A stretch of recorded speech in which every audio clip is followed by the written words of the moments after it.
Les enfants ont école le mercredi matin. Donc autour de ça, nous, on anime des temps périscolaires. Nous accueillons les enfants donc, qui sont inscrits ou qui veulent venir le mercredi dans des salles que nous avons en ville. Ça commence à 7h30, donc les enfants sont généralement déjà plus ou moins à la barrière. Ils attendent que je leur ouvre. Donc ensuite, ils rentrent, on met des petites choses en place et on fait des petits projets sur le temps du matin. Et on laisse toujours un petit coin autonomie et lecture, voilà, pour ceux qui ont besoin d'un peu plus de temps pour se réveiller. Avant d'aller manger, on travaille. Après, on fait des activités. Après, il y a des jeux avec les animateurs. Et après, on va manger. On se débrouille un peu toute seule. On essaye, quand on se sert, de ne pas trop se servir pour après ne pas manger, pour que ça aille à la poubelle. On essaye de faire 0 déchet. Il y a des copines qui ne sont pas dans la même classe et pendant le temps de cantine, on peut les voir. Nous, on prend les enfants en charge ici après le temps de restauration scolaire. Pendant la période méridienne, on a des activités.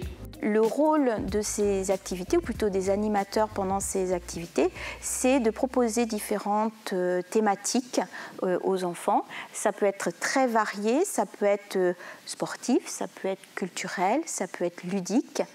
De 14 à 16h, c'est le temps d'activité. De 16h à 17h, c'est le temps du goûter. On mange le goûter d'abord, après on fait ses devoirs et après on joue sur le tapis. Et puis, à partir de 17h, c'est le temps de départ, donc c'est accueil et départ échelonné. Donc il y en a qui vont partir à 17h, d'autres à 17h30 et d'autres à 18h. C'est un petit peu mon quotidien d'aller au centre. Vis-à-vis des familles, au fur et à mesure du temps, nous, on est très bien identifiés de par toutes les missions qu'on a dans la commune comme coéducateurs des enfants. De par le travail qu'on fait, certains enfants demandent à venir au centre ou certaines familles les inscrivent car justement les activités proposées répondent à des valeurs ou à des choses qu'ils ont envie de transmettre à leurs enfants. C'est une expérience qu'on a déjà vécue dans l'accueil de loisirs classiques où on a accepté des enfants avec des handicaps un peu particuliers, autistes, trisomie et autres. On a perduré cette expérience en s'associant via une convention avec une association. Et l'idée, c'est que ça se passe bien et qu'ils puissent participer au maximum aux activités avec les enfants. On a pu faire un bilan avec cette association et ils ont pu constater un réel impact au niveau de l'amélioration du comportement de l'enfant dans le cercle familial ou autre. Donc l'intérêt d'intégrer des enfants particuliers dans des milieux ordinaires, c'est enrichissant pour tout le monde. Évidemment, on prend en compte les enfants puisque c'est notre rôle, mais on n'ignore pas les parents. On va avoir une relation très étroite avec eux, une relation de confiance. Ça fait partie de notre projet PEDA. Nous, les parents, il faut qu'ils se sentent à l'aise chez nous, qu'ils doivent nous faire part de difficultés. On est à notre écoute, l'accueil est primordial. L'accueil de loisirs, c'est un lieu ouvert. Qui bouge, qui est vivant et où c'est un lieu de rencontre. Ils sont beaucoup plus sociables, jouer avec les autres, ça permet de voir autre chose. Et il apprend à faire des jeux, il apprend aussi à vivre en collectivité avec d'autres enfants, à jouer avec eux.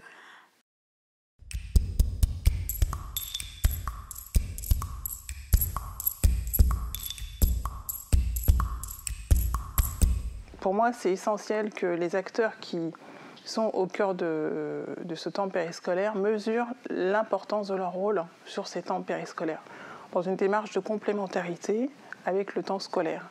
Ils sont aussi, ils font partie d'une équipe pédagogique. On joue un rôle de coéducateur, c'est-à-dire qu'on met en place des actions qui sont en convergence avec celles de l'école.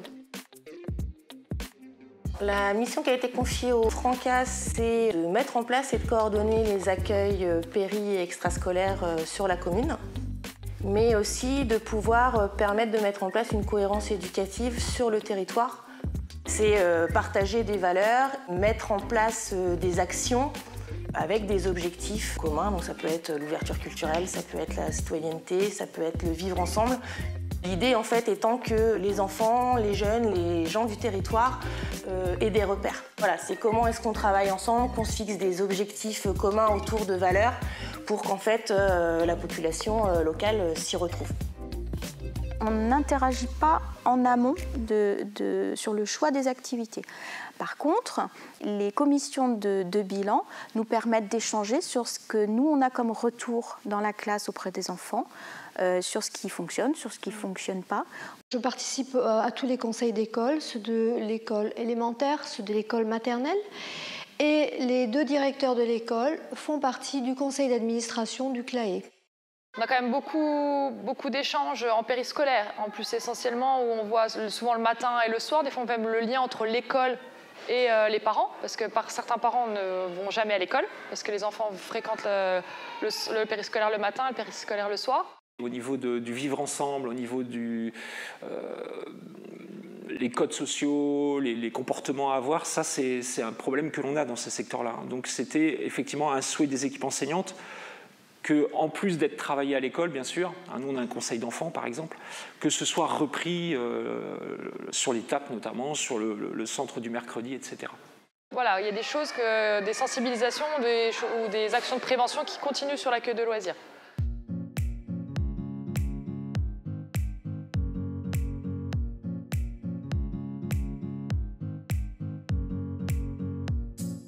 On a fait notre mur, qui n'était pas joli. Ils l'ont peint, le mur. Ils ont mis de la mosaïque. Donc on a fait venir un artiste. Et tout ça, franchement, c'est pas réalisable pour des enseignants sur une année, parce que c'est un projet trop lourd. Et le fait qu'on ait un lien avec les Francas, l'élémentaire, tout ça, la mairie, ce PEDT permet de construire des gros projets comme ça. Donc en fait, ça fait un lien entre toutes les structures. Et ce lien, en fait, donne du sens aux enfants.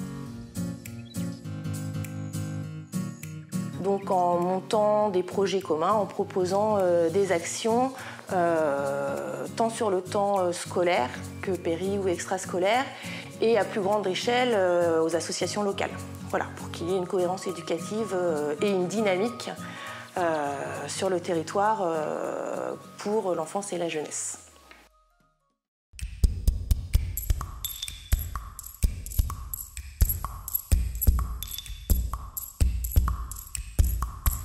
On a toujours voulu, via le PEDT, donc le projet éducatif territorial, valoriser l'existence sur le territoire. Et du coup, on est aussi un centre de loisirs qui est très ancré sur le quartier, avec de forts partenariats. On n'est pas dans un centre aéré, isolé de tout, on est sur un quartier. C'est une évidence de poursuivre ce levier de partenariat, de réseau qu'on a pu créer via les NAP, avec l'ensemble des acteurs éducatifs, notamment au niveau des associations, au niveau du temps scolaire, en mettant toujours du sens, de la cohérence et une manière complémentaire, cet accompagnement au niveau des enfants et des jeunes. Et du coup, ça fait partie aussi de nos missions d'être un petit peu le lien entre tout ça pour que les enfants puissent passer le plus facilement possible d'un temps à l'autre de sa journée et d'un partenaire à l'autre, comme le club de foot, comme voilà, la bibliothèque. Pour nous, c'est la rencontre déjà de 3 structures qui se sont encore jamais rencontrées, et donc de travailler avec les Francas à Caumont, c'est déjà une première, et puis de travailler avec le FRAC Normandie-Caen. Ça nous intéressait, nous, de travailler avec les Francas, d'abord parce qu'ils avaient une façon de parler des enfants et d'avoir une continuité comme ça entre le temps scolaire et périscolaire, d'avoir aussi une sorte d'habitude et même d'expertise sur la façon de faire collaborer les enfants à un projet collectif. C'est la rencontre de 3 structures sur le terrain de la musique, de l'éducation et des arts plastiques. Donc c'est 3 champs disciplinaires qui nous intéressent, qui nous parlent. Découvrir le travail d'un artiste, d'un musicien, c'est déjà apprendre à se connaître les uns les autres. Qu'est-ce qu'on peut construire ensemble autour de ces notions-là? Alors voilà, on va chercher ensemble. Le but, c'est vraiment qu'ils découvrent un maximum de choses et qu'ils travaillent avec un maximum de personnes. Le centre de loisirs, c'est un lieu de passage, de rencontre. Il y a aussi des bénévoles de la commune qui sont une ressource humaine importante pour les enfants au centre de loisirs. Qui viennent partager une compétence qu'ils peuvent avoir. Ça peut être le travail du bois, ça peut être la danse bretonne. Moi, à mon niveau, je leur apporte du loisir, des activités diverses. Mais grâce aux habitants, eux, leur apportent une autre connaissance, un autre savoir que moi je n'ai pas. Et les enfants sont toujours contents de rencontrer et de partager avec d'autres personnes. C'est important aussi d'aller les faire rencontrer voilà, toute personne en fait, qui compose la société. Pas... Ce que nous, on prône, c'est justement qu'on ne vit pas au même endroit, c'est qu'on puisse évoluer ensemble et qu'on puisse partager ensemble. C'est juste l'histoire de vivre ensemble.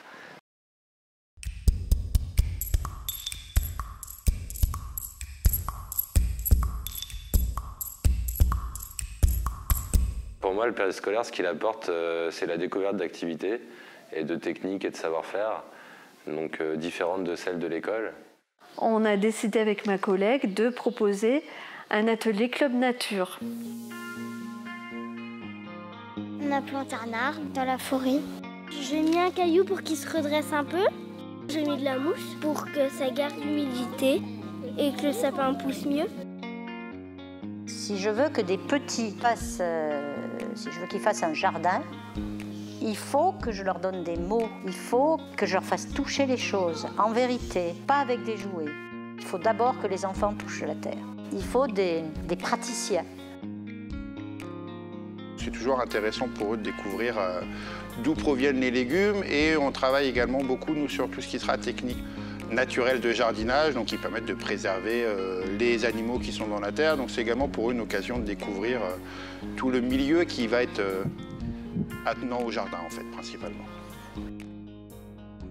On a mis en place ce projet sur la découverte de la mycologie, parce qu'on s'est rendu compte que quand on parlait de champignons, les enfants nous disaient « Ah oui, c'est dans les crêpes » ou alors « Ça arrive dans des barquettes ».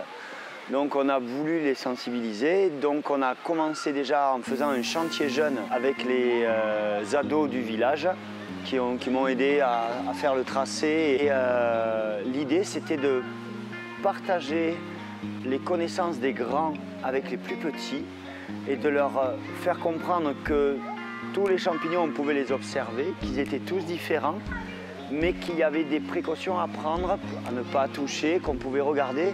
Et en fait, c'était le début de la découverte, de prendre des notes, de dessiner simplement. Et en fait, qu'ils apprennent à se connaître dans un milieu hors classe ou hors mur. Qu'on puisse quand même découvrir des choses, mais directement, mais dehors.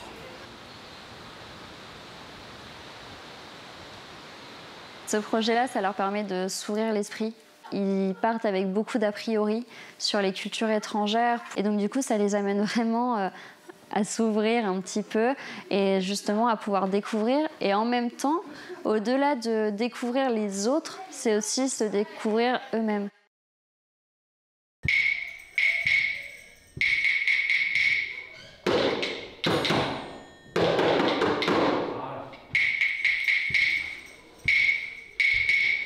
C'est la rencontre d'un enfant et d'un artiste qui est en vie, qui travaille et qui montre ce que c'est que l'art en construction. Ils apprennent des notions notamment sur la musique expérimentale ou sur le sound painting ou des notions qui sont propres à la musique expérimentale. On a tous une image de l'art dans des musées avec des artistes qui sont décédés et en fait c'est très très important de leur montrer que l'art c'est aujourd'hui, c'est voilà, de la création contemporaine. Moi je pense que c'est vraiment ça le point fort d'une résidence au plus près des enfants qui ne mesurent pas toujours en fait, la création artistique sous cet angle-là. J'ai pensé que les initier à la relaxation, ça pouvait être quelque chose de bien et permettre aux enfants non seulement de se calmer ici à des moments précis, mais aussi d'avoir un outil qui est simple et qui leur permet de l'utiliser à la maison quand ils sont un peu énervés ou quand ils ont besoin de calme. Il y a aussi des activités type un peu philosophique, type goûter des bas, des choses comme ça, qui permettent aussi aux enfants de pouvoir s'exprimer et de pouvoir trouver un autre biais d'expression que la classe où ils sont en grand groupe. Donc là, ils sont en plus petit groupe et ça, Je pense que c'est une ouverture supplémentaire pour les élèves de l'école. Qui ne connaît pas les postes philo? Vous allez pouvoir justement donner votre opinion, votre avis, ce que vous pensez, le défendre. Alors, première question, c'est quoi être poli? À votre avis, c'est quoi être poli? Post philo, donc ça a été impulsé en fait par les Francas. C'est des débats à visée philosophique dans le but de pousser les enfants en fait à avoir leur propre opinion, de pouvoir la défendre, pouvoir argumenter et puis aussi écouter les autres, savoir accepter les opinions des autres qui sont aussi différentes des leurs. Et donc peut-être après, pourquoi pas, de changer d'avis soi-même sur son opinion qu'on avait de base. Voilà, c'est échanger, il n'y a jamais de bonne ou mauvaise réponse. Le but, c'est vraiment voilà, qu'ils aient leur propre pensée en fait. Ce qu'on attend, c'est de mettre en place des activités qui vont peut-être pas toujours les atteindre, mais en tout cas essayer d'atteindre ces objectifs qui sont des objectifs éducatifs pour l'épanouissement de l'enfant. Leur permettre, grâce à des activités, d'acquérir des valeurs, d'acquérir des connaissances et tout ça en s'amusant.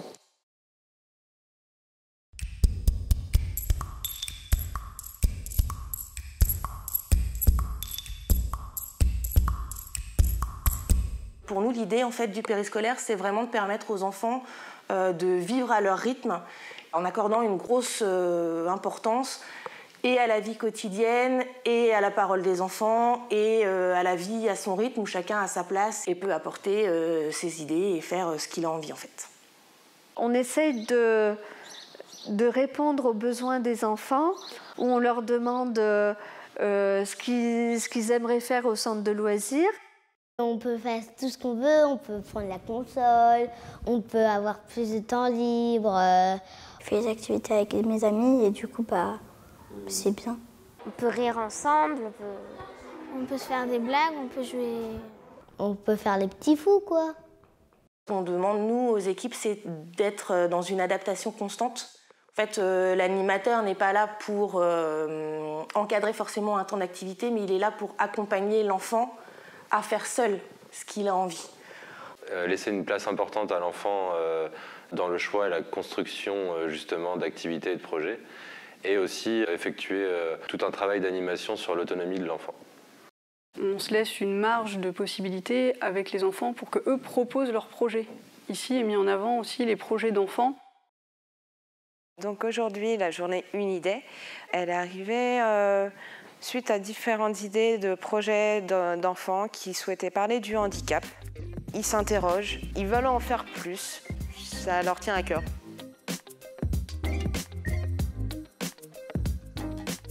C'est vraiment laisser la place à l'enfant dans ce qu'on fait et pas toujours être buté à vouloir apprendre ou à s'amuser via cette technique-là.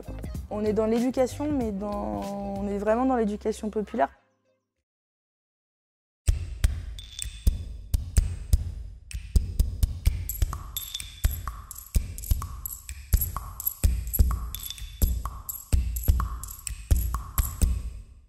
Pour qu'un gamin soit réussi, c'est qu'il rencontre d'autres gamins, qu'il vive des moments différents des moments qu'il peut vivre à l'école et qu'il vraiment ait envie de revenir.